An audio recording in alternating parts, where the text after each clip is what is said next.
चला आता कुठे रेग्युलर रुटीन सुरू झालेली आहे. सकाळी सकाळी डबा करायचा, वेळेवर सगळी कामं आवरायची. आणि आता सध्या तर भाजीपाला एवढा खास येत नाही, त्याच्यामुळे मी कडधान्यावरच आता सध्या माझा जोर चालू आहे.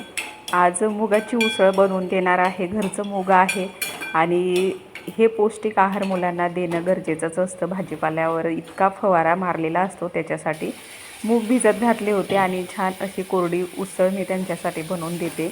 रोजचा डब्बा काय करायचा हा खूप मोठा प्रश्न असतो.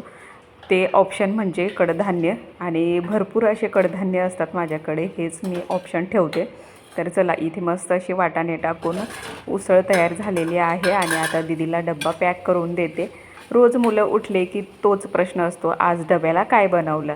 आवडलं तर खातात, नाही तर मग असं वाकडं तोंड करतात. त्यासाठी चला आता भाजी पण तयार झालेली आहे. माझ्या दीदीचा डबा भरून देते. प्रत्येक आईची हीच लगबग असते की मुलांनी आपला डब्बा पूर्ण खाऊन यावा. तर चला डब्बा भरून दिला, आता दीदीला देते. तयारी करून झालेली आहे, देऊला नंतर देईल.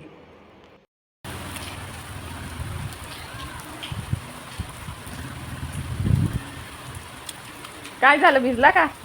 हां,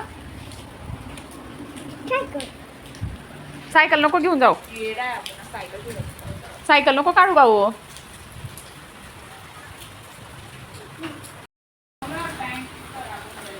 जाऊ दे ग, खराब होऊ दे ना, काय फरक पडतो.